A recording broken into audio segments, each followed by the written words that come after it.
Hello and welcome back to Mario Kart 8 Deluxe, where last time we played through the Leaf Cup on 50cc, and today I'll be playing through the Lightning Cup on 50cc, the last of the original 8 cups that launched with Mario Kart 8 back on the Wii U in 2014, and today we're going to be playing as Yoshi! And, we'll just do regular Yoshi for now. Yoshi! And we also unlocked a new car last time, and that car, or actually no, not a car, we unlocked a bike, and that is going to be the Sport Bike, and we're going to go ahead and use those tires today. So we're going to go ahead and use the Sport Bike since we just unlocked it, along with the off-road tires, and we're going to circle back around to using the Super Glider. Here are the stats. And of course, as always, we're going to once again make sure that Smart Steering and Auto Acceleration are indeed disabled. And so without further ado, let's dive into the Lightning Cup on 50cc. Let's do this.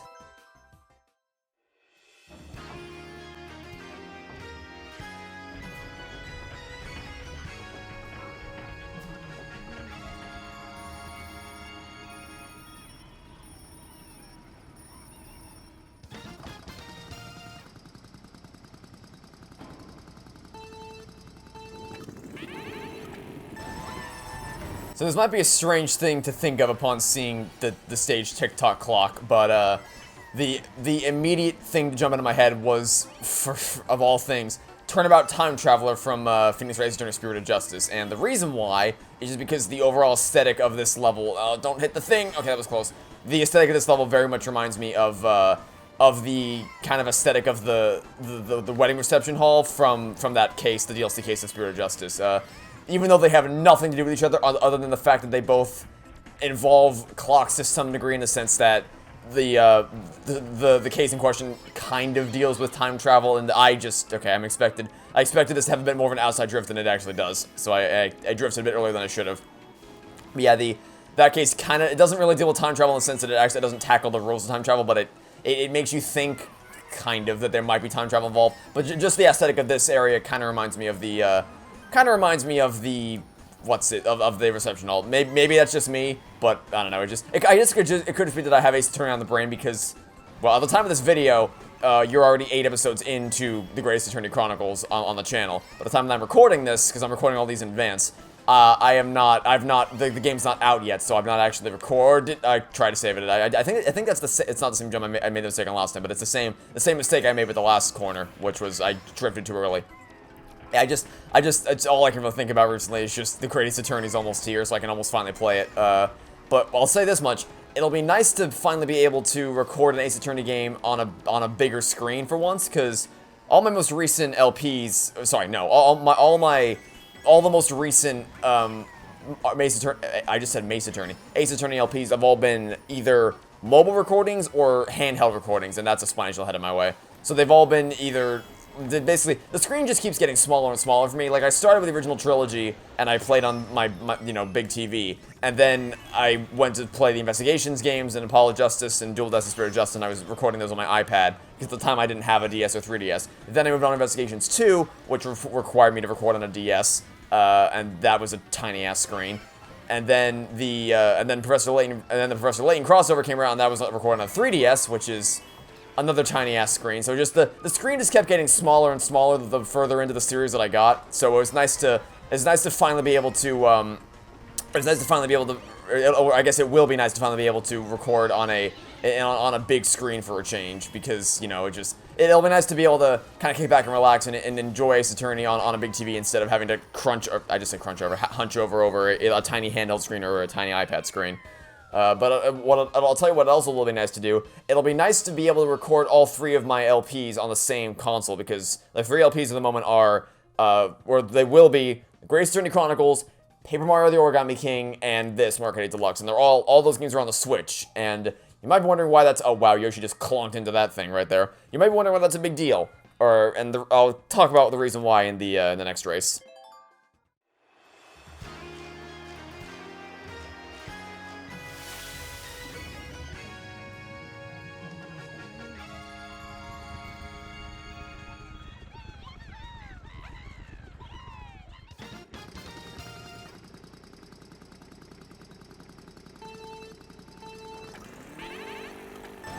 So the last lineup of games in the channel was Danganronpa V3 Killing Harmony, Ori and the Blind Forest Definitive Edition, and Spider-Man Remastered, which is a game that I didn't finish and don't intend to anytime soon for reasons that I already discussed in the August update. So Ori and the Blind Forest, I played on my Xbox Series X.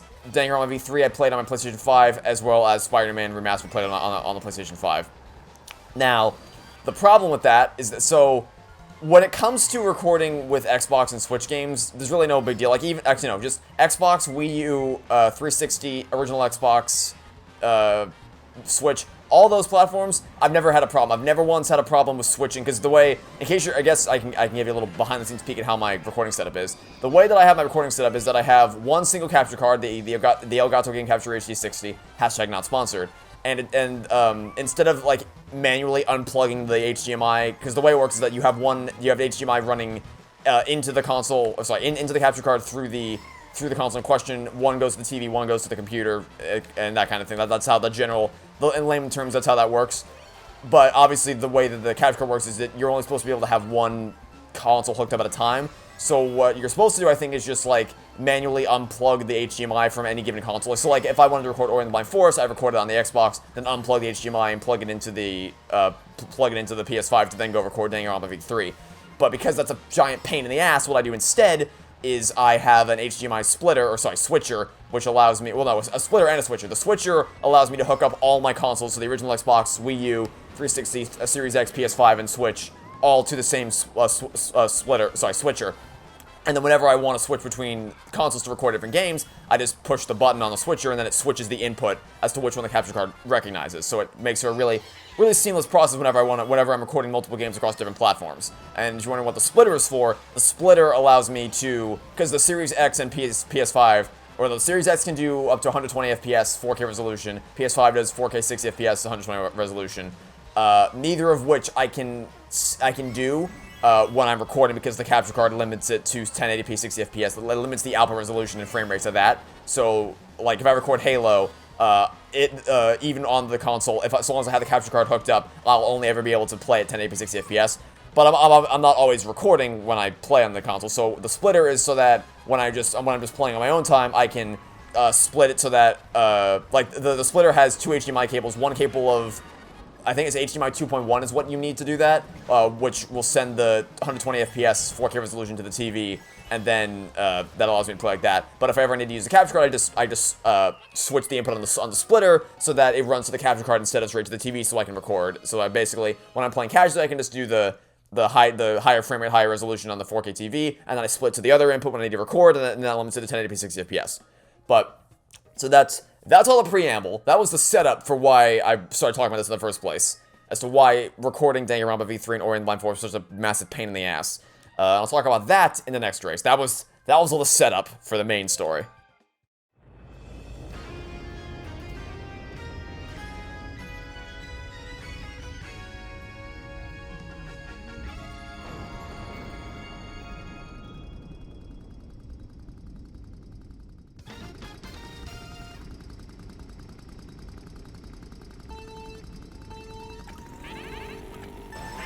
Let me preface this by saying I am not here to perpetuate any console wars. I think console wars are stupid. I think you should play on the console that you enjoy playing, and if you enjoy playing it on the if you have a favorite console, you enjoy playing it more than any other, then it doesn't really matter what anybody else says about what the best console, what the winner of the console wars is. I find it really stupid that some people attach their loyalty to, like, so to be clear, you're allowed to prefer Xbox over PlayStation, PlayStation over Xbox, Switch over anything else. You're allowed to have preferences in that kind of department. But where I get annoyed is when I see people, like, attaching their entire personality to blind brand loyalty to a piece of plastic no matter what.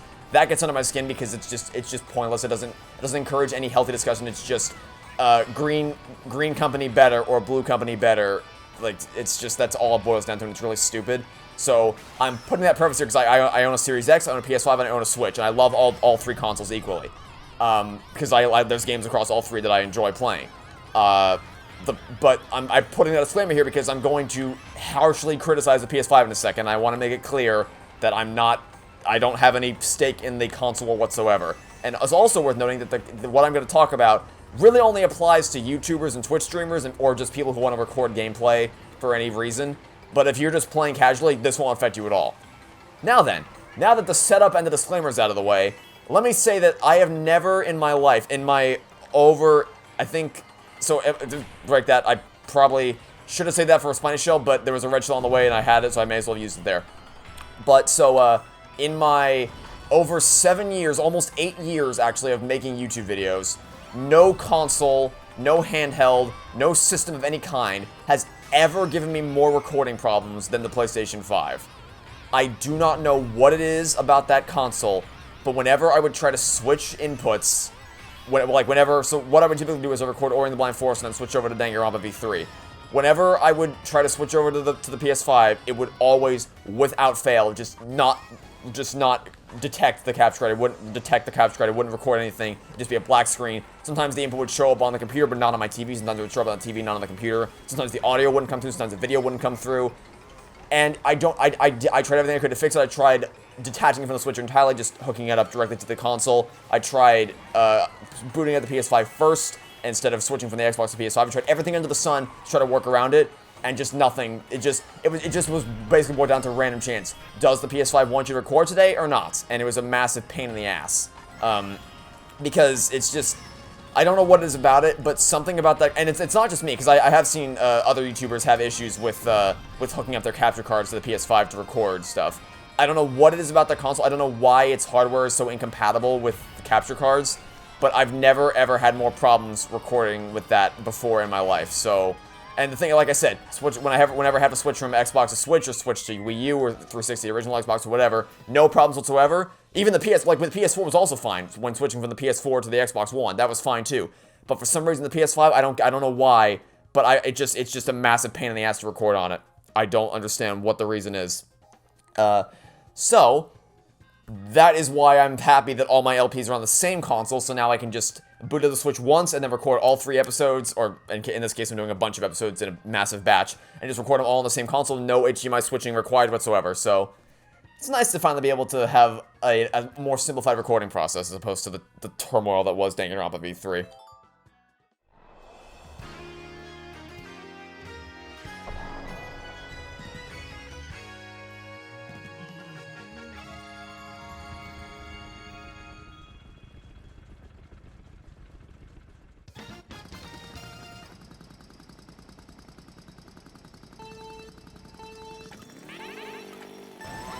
And to be clear, yes, I also did have that problem with Ratchet & Clank Rift Apart, because obviously switching from PS5, because at the time what was going on with Ratchet & Clank Rift Apart was I was doing Rift Apart and Famicom Detective Club and the Wii Nostalgia Trip, so that was that.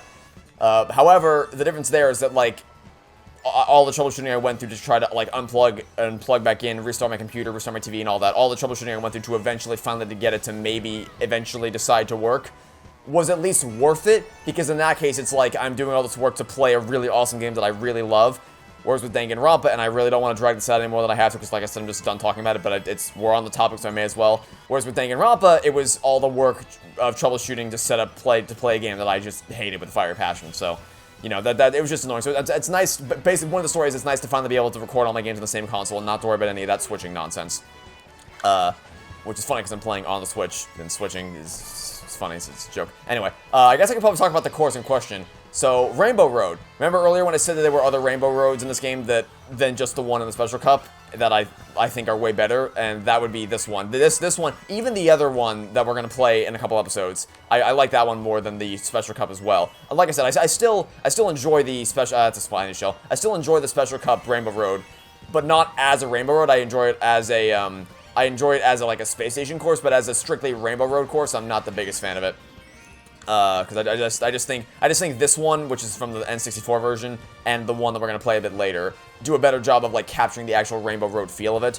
What I will say though is I don't like what they've actually done to this course, because on the original N64 version, from what I've heard from other people, is that this used to be a 3-lap course, not a 3-section course, and it definitely feels like it, because this Rainbow Road is really, really short. Especially on 200cc. On 200cc, I'm pretty sure it's done in, like... I want to say... My instinct would say less than a minute. That might be an exaggeration. But it's done really quickly on 200cc. Because it's like that was the whole course and we're already done. So I don't know why they chose to make it a 3-lap course. Or sorry, a 3-section course, not a 3-lap course. But I feel like it could have benefited from it being a 3-lap course. Because it just...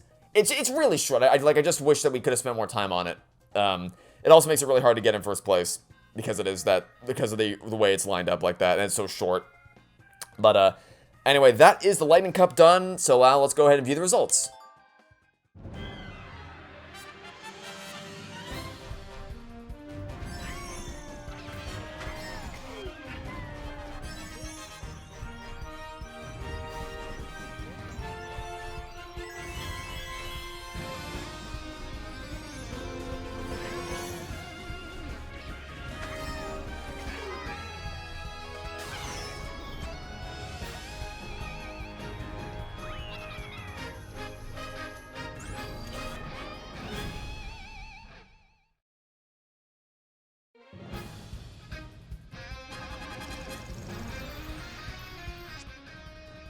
You have collected 240 coins. A new vehicle customization option has been unlocked. And we'll see what that is next time. But for now, that will do it for this video. So, thanks for watching. Stay tuned for next time, and I hope to catch you all tomorrow for some more Mario Kart 8 Deluxe. Goodbye.